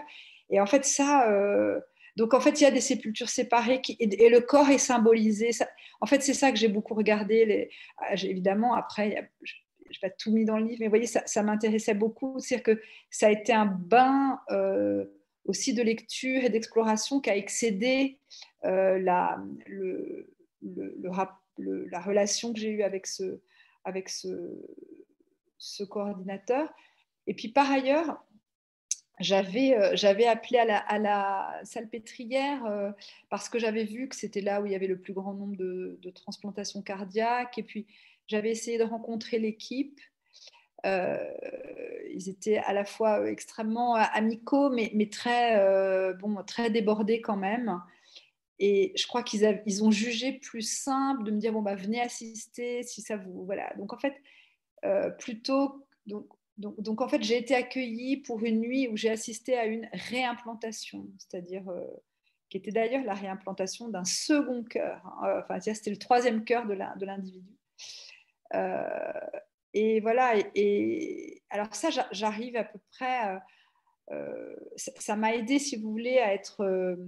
Bon, après, moi, par ailleurs, du point de vue littéraire, je suis un peu un écrivain du détail, j'aime la précision, mais je pensais surtout que pour ce sujet, la précision, c'est un peu la moindre des choses. Enfin, vous voyez, j'avais pas tellement, je trouvais que c'était tellement, c'est un sujet important. Vous voyez, le côté, le flou artistique, ça me plaisait pas, donc j'ai été très rivée à tout ce qui se passait. Et j'ai voulu tout comprendre. Alors, il y a des détails qui sont un peu violents et le début du livre, par ailleurs, est quand même assez violent sur le plan émotionnel et même pour moi. Hein, mais voilà, les deux opérations donc décrites, la seconde, j'y ai assisté, mais pas la première. Après, voilà, j'ai parlé avec cette personne. qui a été quand même décisive dans l'écriture de ce livre. Je pense que sans cette personne, je ne dis pas que je n'aurais pas écrit ce livre, mais après, c'était une source unique, c'est-à-dire que je n'ai pas non plus cherché à rencontrer des tonnes de gens, je n'ai pas non plus rencontré de transplantés, d'associations, ni de donneurs, ni de receveurs. Je ne me suis pas du tout tournée vers des personnes qui auraient été potentiellement des personnages du livre. J'ai plutôt, ce qui comptait pour moi, c'était une forme d'exactitude technique et puis aussi juridique. Ça, c'était très, très important. Et après, il y a ma façon de décrire voilà, un bloc, ce qui s'y joue, l'aspect à la fois, c'est par exemple ce qui m'avait sidéré, en plus, par exemple, c'était le fait que quand j'étais au bloc, d'abord, je n'étais pas la seule à regarder, j'étais avec 2 autres internes qui étaient là. Ensuite, il y avait le fait qu'on était dans un moment de très haute technicité. C'était très impressionnant. Et en même temps, il y avait des choses qui étaient totalement archaïques. Par exemple, ça je le dis dans le livre, la couture, quoi, la fin, l'aiguille. Et donc on passait, c'était un peu multi-écran. Et il y avait aussi des choses qui étaient très très simples. Et voilà, j'avais trouvé que c'était un lieu où justement il y avait comme une espèce de compression de différents âges de l'humanité d'une certaine manière. Ça, c'était assez étonnant. Et il y a une forme de pudeur qui règne dans ces lieux, qui fait que j'ai remarqué, alors c'est mon unique expérience, mais qu'on parlait assez peu de ce qui s'y produisait, sauf pour des données techniques, mais qu'il y avait aussi des moments où on parlait d'autres choses qui pouvaient être très triviales, justement un match, un truc comme ça, et que c'était peut-être pour rester très concentré paradoxalement sur ce qui se passait et ne pas en parler. J'avais eu ce sentiment. Je ne sais pas. Mais vous voyez, par exemple, l'ambiance d'un bloc opératoire, c'était quelque chose que je ne connaissais pas. Évidemment, la gestuelle, l'enchaînement, le timing, les moments de tension, le silence. Enfin, c'est un ballet qui était assez impressionnant. Le coup de téléphone à la fin, l'arrivée du chœur, je me souviens très bien, l'arrivée du chœur qui arrive quand même à la bourre, etc., dans les caissons, tous les caissons, il faut le sortir de toutes ces boîtes, etc. Bon, ça, c'était quand même très impressionnant. Mais vous voyez, j'ai travaillé parce que je trouvais que c'était important d'être exact, même pour quelqu'un qui a jamais fait d'études de médecine et qui n'y connaît rien et qui n'a jamais tellement été à l'autre. Donc, c'était un travail, mais c'est une documentation qui était très diverse par ailleurs. Parce que, vous voyez, j'ai relu l'essai sur le don de Mauss, j'ai relu des textes d'Anthropo, j'ai lu L'intrus de Jean-Luc Nancy, j'ai lu d'autres livres. Vous voyez, c'était important pour moi et notamment de l'histoire. C'était surtout sur les représentations du corps que ça m'intéressait. J'ai lu des choses sur les oiseaux, sur les chardonnerets. Vous voyez, il y a eu des choses sur le chant,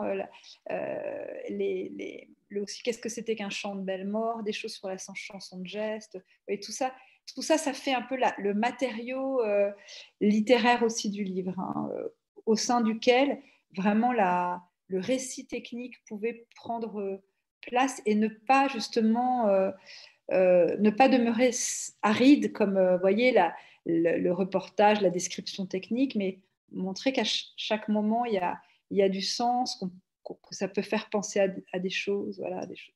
Ça, c'était important pour moi. Et dans les courriers des lecteurs que vous aurez reçus après votre livre, il y en a quelques-uns qui vous ont marqué plus que d'autres? Ah oui, j'ai reçu beaucoup de lettres, mais vraiment beaucoup, et j'en ai reçu encore il n'y a pas longtemps, alors que ce livre, il a été publié en janvier 2014, c'est-à-dire ça fait un peu plus de 7 ans. Et en fait, c'est beaucoup de personnes qui me racontent, qui me font, eux, le récit de ce qui leur est arrivé, c'est-à-dire de souvent l'histoire d'un prélèvement. Et le prélèvement qui est intervenu sur le corps de leurs proches. Donc, la nuit, et là, ça, c'est quand même des récits très émouvants. C'est des lettres qui sont écrites dans l'émotion, souvent. Mais bon, c'est surtout des témoignages de deuil, en fait. Alors, il y a eu quelques médecins, réanimateurs, coordinateurs qui ont eu envie d'écrire, souvent pour me faire part de leur lecture du livre. Et ça, c'était super. Mais ce que j'ai eu le plus, c'est des témoignages de prélèvement. J'aurais voulu savoir, Juliette et Audrey, c'est bientôt la fin de cette séance. On n'a pas vu le temps passer tant le propos de Maëlys de Kerangal est passionnant. Est-ce que vous avez du mal parfois à trouver en vous l'énergie, la motivation de faire cette démarche qui paraît presque contre nature, parce que vous avez en face de vous des proches qui sont dans la détresse et qui suscitent une compassion naturelle. Et de l'autre côté, vous avez votre devoir de solidarité envers les personnes qui sont en attente de greffe. Mais je me disais qu'il y a une sorte de déséquilibre entre la perception des parents, pour prendre l'exemple du livre, où là on a les pleurs, on a les gémissements, donc on a une perception vive, directe, et de l'autre côté, on a une représentation un peu vague, un peu floue de personnes qui ne tombent pas sous notre regard. Et qui sont anonymes, qui sont dans des hôpitaux un peu partout. Comment vous gérez cette disparité? Est-ce que vous avez besoin d'avoir à l'esprit peut-être le souvenir de personnes qui sont décédées faute d'avoir eu un organe? Comment vous faites pour rééquilibrer les perceptions en présence? Ce que vous décrivez, je l'ai ressenti très fort un jour lorsque j'ai été appelée en réanimation pédiatrique. Et quand je suis arrivée, je trouve que je n'ai pas rencontré les proches parce que l'enfant ne pouvait pas être prélevable. Mais quand j'ai vu cet enfant dans son lit de pédiatrie qui avait l'air de dormir, là pour le coup, les enfants en réa, ils sont beaucoup moins altérés que les adultes. Et j'ai senti que j'aurais justement beaucoup de mal à trouver de la ressource pour aller au bout d'une démarche. Et très vite, s'est superposé le fait qu'il y avait d'autres enfants pareils dans des mêmes lits de réa pédiatrique aussi petits qui étaient en attente. Et je me suis appuyée là-dessus, en fait. Alors, effectivement, l'entretien n'a pas eu lieu, encore une fois, dans cette situation-là. Mais je pense que pour moi, la ressource, c'est le but, la raison pour laquelle on rencontre les proches. Et aussi, ce que j'ai dit tout à l'heure, c'est que parfois, ça peut avoir vraiment un sens pour les proches et donner un sens à ce deuil qui est violent. Et les familles, de façon complètement irrationnelle, nous remercient de la démarche qu'on entreprend, alors même qu'on a l'impression que c'est eux qu'il faut remercier, mais ils sont on les sent dans la gratitude de permettre. Et des fois, on a des familles qui nous disent, mais ils voulaient donner, et voilà, ça peut avoir lieu, c'est bien. Alors, ils disent que c'est grâce à nous, c'est pas grâce à nous, c'est grâce aux circonstances. Mais voilà, moi c'est ça que la ressource, c'est le but ultime de notre fonction, la fonction qu'on a au sein de l'hôpital. Audrey, vous? Moi, je rejoins aussi un peu Juliette. Le but, c'est vraiment de pouvoir libérer ces organes de ce corps pour pouvoir réparer des autres vivants. Et c'est vrai que c'est autant autant je marche aussi pas mal par étapes. Alors moi, j'ai un peu moins d'expérience que Juliette, ça fait 3 ans, donc je suis encore, j'ai vraiment à cœur d'accompagner les familles au moment du don.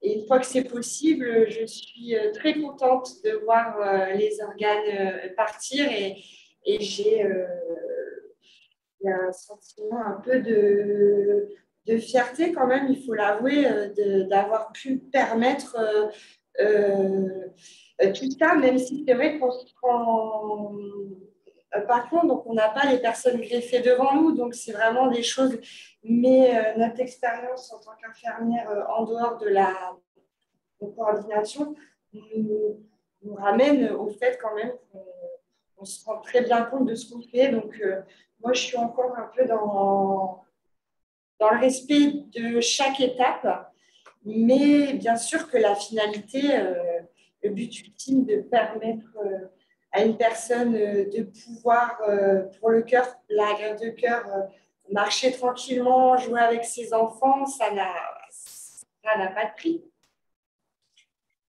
Et pas de prix de fatigue. ça fait donc quelques années seulement que vous faites ce métier. Est-ce que du fait de l'intensité des états émotionnels auxquels vous êtes confrontés, tout à l'heure, Maïlis disait les paroxysmes, est-ce que vous vous dites un jour je changerai de métier parce que je ne vais pas pouvoir faire ça toute ma vie, ou vous vous dites ben non, finalement c'est ce qui me plaît? C'est vraiment ce qui me plaît. Je pense que pour faire ce métier, il faut être vraiment passionné, et parce qu'on fait beaucoup d'heures de travail en plus de ça. Mais non, c'est une passion, c'est une réelle motivation, l'accompagnement des familles. C'est un métier avec différentes facettes. On fait de la logistique aussi, de transport, des chirurgiens qui se déplacent dans les autres régions. Même ça passe. Enfin, ça paraît bête, mais moi, personnellement, je suis ravie de faire tout ce que je fais, même les petites choses, dans le but de permettre ces greffes. Merci beaucoup pour ces témoignages très éloquents. Je crois qu'il est aussi temps de remercier chaleureusement Maïlis de Kerangal.